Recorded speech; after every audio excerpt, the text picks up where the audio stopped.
guys, it's your girl Cheney and I'm back with another video. Wow, we'll see when this gets posted. I've only filmed 8 since quarantine and posted 0. But today I'm back with like a pretty good setup. I made these Korean corn dogs. I'm actually like obsessed with watching people eat them online. And I live in Toronto and there's actually one place, but it's like 45 minutes away that does sell them and make them. And I wasn't gonna go, so I decided to make my own. Very DIY. I didn't have enough like oil and stuff, so we'll see how it turns out. We have a guest here today. LeBay, say hi. Hey. He's real, I swear. And yeah, so we're gonna dig in. We have some spring rolls. We have some ramen here. I don't know how it is. It's supposed to be like a spicy cheese flavor. We had something similar last time, but here, I'll show you. I melted cheese on it and stuff, so we will see. And then these are, like I said, Korean corn dogs that we put mozzarella in. We have a little soy sauce here. We're gonna dig in. I'm so excited. Like, I've wanted these so bad. Sorry if the fan was like a little bit loud. We turned it off or turned it low, I'm not sure. But like I was saying, I had seen that they had these like Korean corn dogs and they looked so weird when we went to San Diego, or no, Newport. We were in Newport. And they had like this place in Newport, and that's actually a place that a lot of YouTubers go to buy their corn dogs, and I didn't even know at the time. I'm so sad. But I made these ones and we're gonna eat them today. So exciting. So I got my little bowl. We can try everything. So first thing first, here, grab one. You can put ketchup on it if you want. They're like a little, this looks like it might fall off, but we'll see.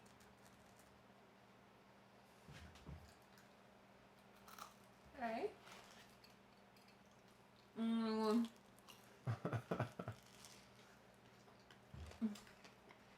Holy crap, this is so good. That is good. I want to do like a video where I show you guys how I make them, but I knew I was doing it pretty BS this time. Like, I didn't have like enough oil, so I only did a little bit in a frying pan and kept flipping them. They say you're supposed to do it in a pot and then dip it, which would definitely be easier. Oh my god. And you were worried about the cheese bowl? I was like, hurry up in the camera, it's gonna melt, it's gonna get cold. This cannot be healthy for you. No, it's just cheese and carbs. It's like a mozzarella like stick, but it's like so much better.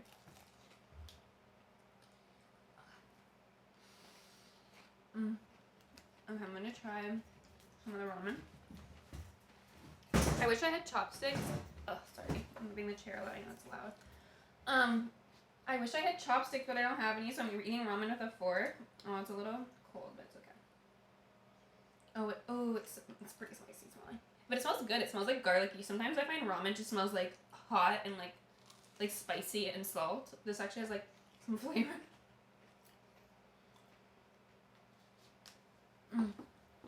Oh my god, it is really hot. Wow. Oh my god. It's so hot. I have my adult beverage here. But I can't. Oh, also don't comment about my nails unless you're gonna pay for them to get fixed. It's rude as hell. I know I look ratchet.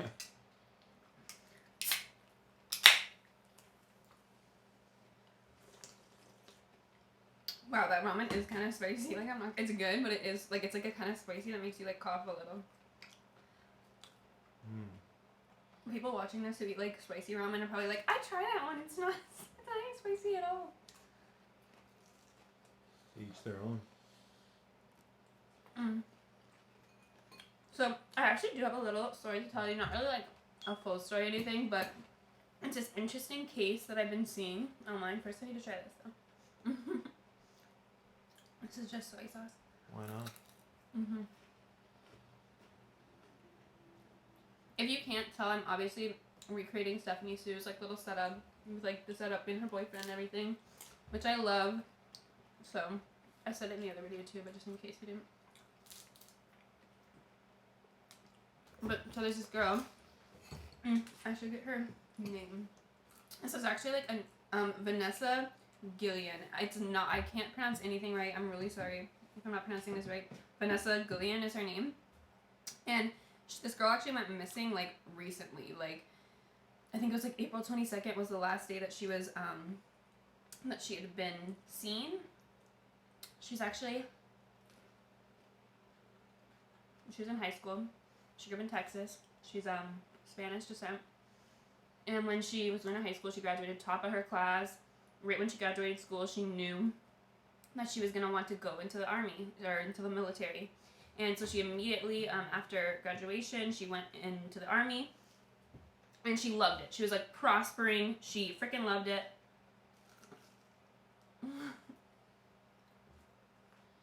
You have another one? I'm good. You're full. They're like too much. It's just like, it just feels wrong eating it. It's like those things at the CNE. So we stopped so we could cut some cucumber because I realized how unhealthy everything was. It was my intention. I just forgot to do this.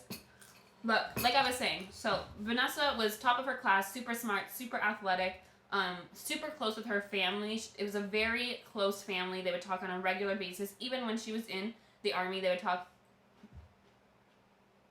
almost every day. Her and her sister, her and her mom, her dad, like everyone, they would talk every single day when it came to most things. And it was very peculiar when one day she just stopped responding. So let's backtrack a little bit. She had first joined the army. She was excelling, doing really well.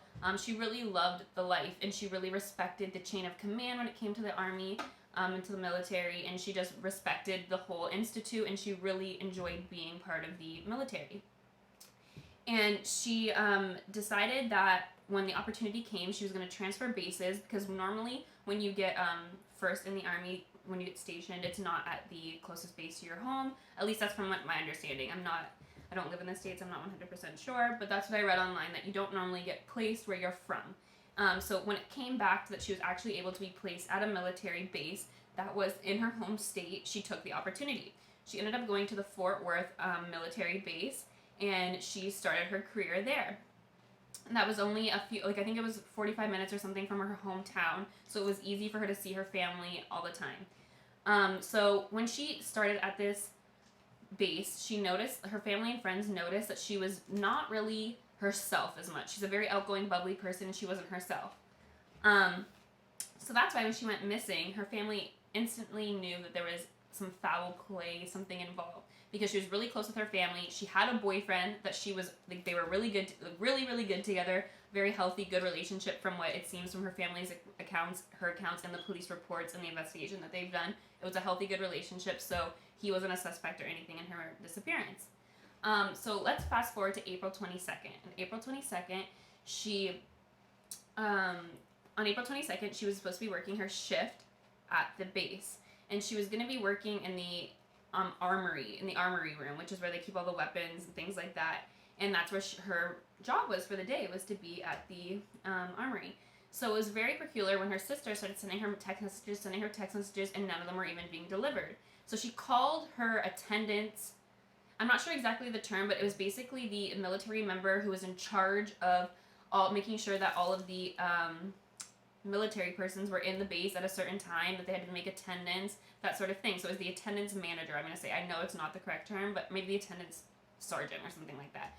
But she called, the sister immediately called and said, hey, like, do you know where Vanessa is? I'm trying to get a hold of her. Like, I can't hear from her.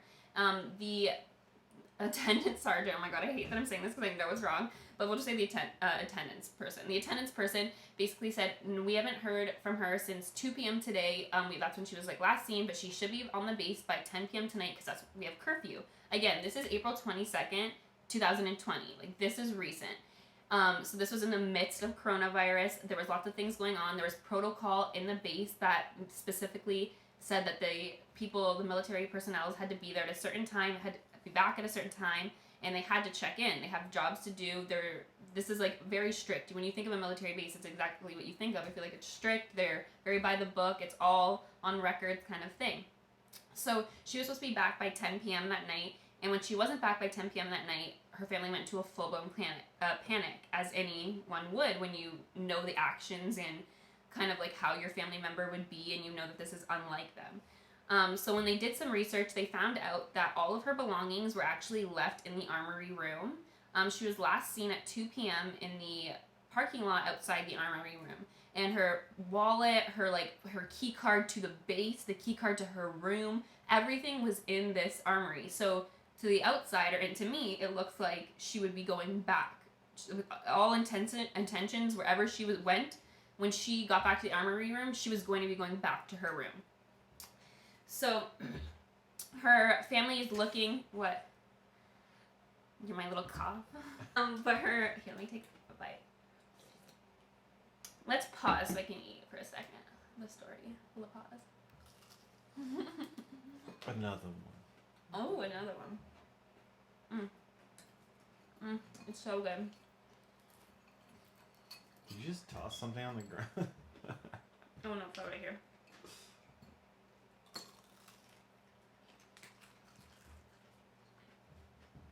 I love it. This is so spicy. I'm like scared to eat it.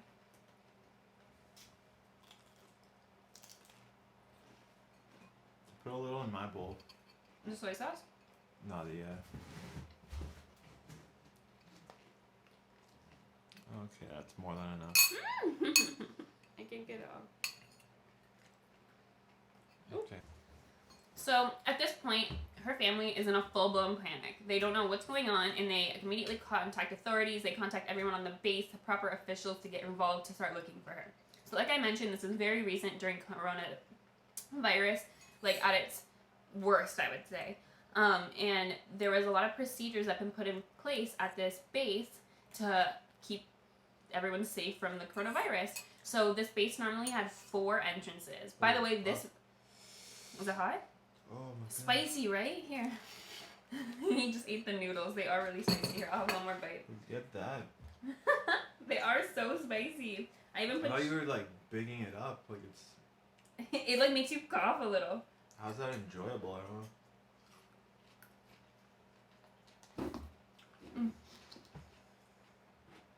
Like it doesn't have too much flavor. It's just Really? burns your mouth. I feel like it has flavor, but it is super spicy.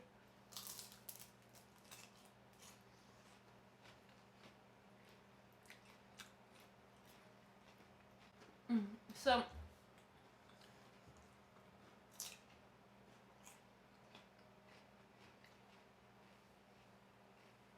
So this base was one of the, it actually is the largest, or it is either the largest or one of the few largest military bases in the world. Like, it's like, I think like 250 acres or something crazy, like some craziness like that. Like something really, really large. It's one of the biggest ones in the world. So it normally has 4 entrances. Due to the times, there was only 1 entrance open. And for some reason, it wasn't like a manual person checking your ID badges. It was something that you like scanned and then you could go in and out, in and out. So these are like the procedures that were put into place for COVID. Whew, it's a little hot. It's like just it gets like in your throat. Not down. I like it, but then it's like so spicy. So these are the procedures that were put in place. Additional, one of the other things that will come into play later is that no visitors were allowed on the base. Like this is like, everyone is like scared to get sick. They wanted to keep it locked down, so no visitors were allowed in. Another thing to keep in mind is that Vanessa's car was left in the parking lot of the military base.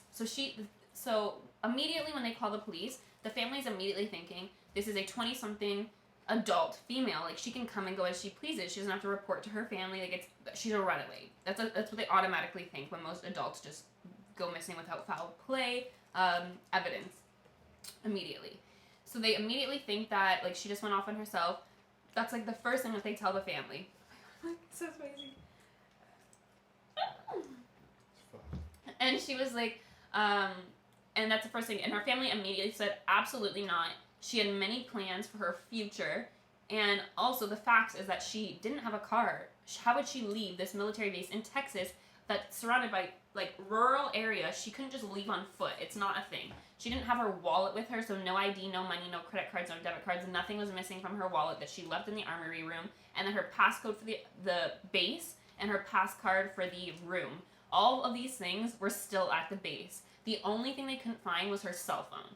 So immediately, like, it's 2020, no one's leaving anywhere without their wallet. Like, it's facts. Like, and if they're if they did, like, they have something on their phone where they can make a payment, but, like, especially no ID, no anything. Like, you're not running away and starting a new life with nothing. Especially because she had plans with her and her boyfriend. Like, there was many things going on. So as the investigation begins, they have, because of the coronavirus, they actually do a military investigation. So they had all of these people who were part of the military who were searching and looking for her body and looking for evidence. It wasn't actual police at this point because of coronavirus and how everything was working. And these people obviously have a higher clearance than even police. I mean, I assume that's kind of the way they made it seem. So they're doing everything. They say they can't find 0 traces of this girl. So to me, I'm like, well, she was saw in a parking lot. It's the largest military base in the U.S., one of the biggest in the world. And, like, what? Okay, check the cameras, right? Like, that's would be my intuition. Like, check the cameras, no? They never work when stuff like that goes down. There's no cameras on one of the world's biggest military bases. There's no cameras. So, from some other stuff that I saw that I didn't really get to look too much into that I can give some info below about, but it seems like Fort Worth military base has some shady shit going on, like, a few times.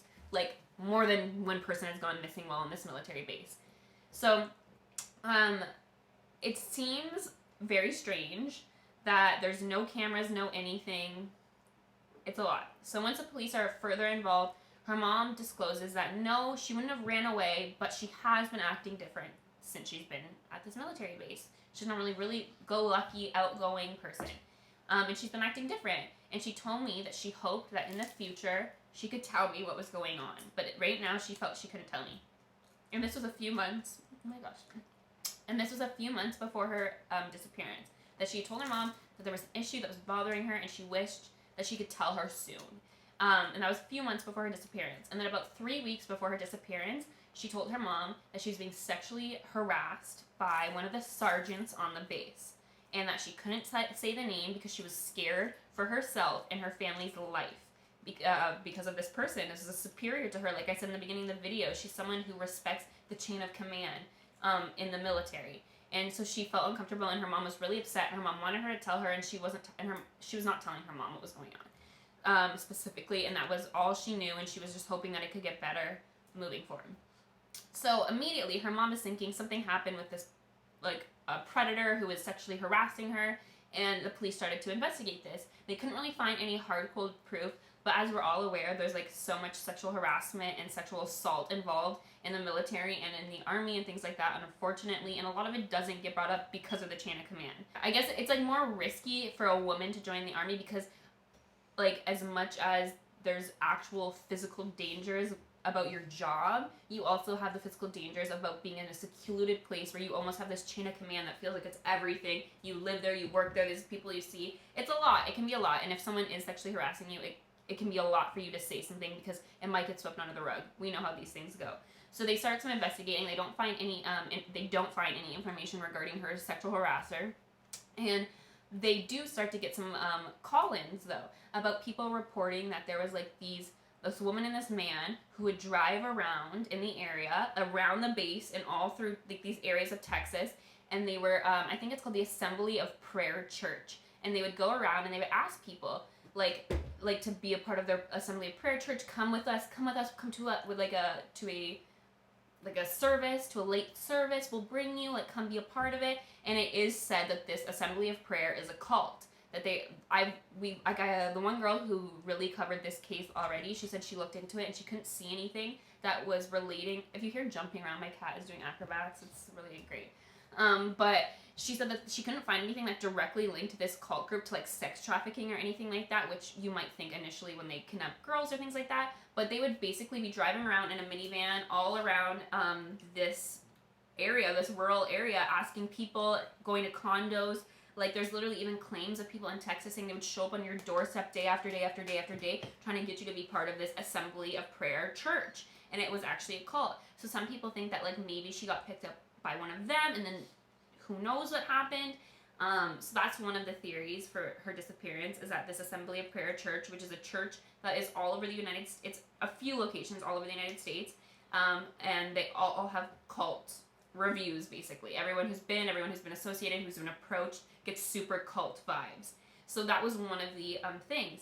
But then when they start publicizing this case of this disappearance, the mother of Vanessa gets a phone call, and it's a phone call, email, or text. I'm not sure. She gets contacted by an anonymous source who claims that they are a sergeant at the base, and that there are these secret tunnels all over underneath the base, and that they cannot reveal themselves because they will die if they will be murdered if they get found out that they're giving this information. But there's these tunnels all over the base, underneath the base, that it is used to like traffic women and things like that. And he basically told her she's also not the only one who's there. She's not the only one, and there's many people. Like it's a situation. So that's as sad as that is all the information. I mean, there might be a few details I forgot, but for the most part, that is all of the information regarding her case. She is still missing. As of a few days ago, her family did another press conference. They are demanding FBI involvement in this case because it seems like they're just pushing it under the rug. Like there's no advancements on it. They're not getting calls from the Texas police. So it's a really sad situation, and obviously everyone hopes that Vanessa's alive, but it has been almost 60 days since her disappearance, and it's a really just like crazy thing. I have like a few links down below to sign petitions if you want to sign petitions to get the police to directly send this to the FBI, to get this like involved internally or investigated internally. Definitely do that down below.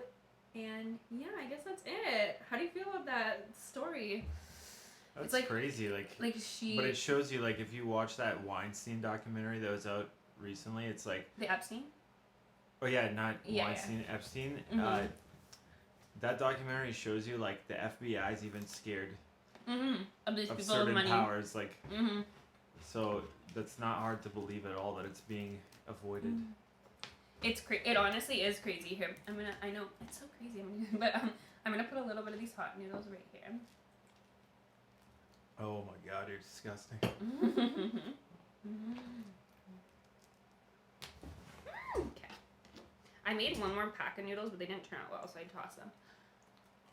Woo! And the video's over, thank God. Oh my God. Alright, guys. Guys, you missed out, but she no, they she definitely caused saw. an oil spill. I dumped the soy sauce all over when I was trying to make that bite. But it's all over me. Oops. But yeah, you guys, let me know if you know any more information about this case. It's really crazy. It's really sad. And it's very important to be informed because I saw one other girl, Savannah Brimmer. She's the one who did the initial video on this, and it really intrigued me. And then when I tried to look it up, like there's a few specific news stations in her area that are covering the situation, but this is not getting the attention that it needs to be getting. This is a big deal. I feel like that someone just vanishes from thin air, well, basically in like the government's custody. Like you're a military member, you're on the base. So it's super crazy. Like I said, below there's gonna be these there's gonna be petitions that you can totally sign down below. Please do it if you have a few moments. They're on change.org, so it's like 2 seconds. Literally your name, email, your postal code, and that is it. And this can hopefully forward the investigation so that her family can get some peace. With that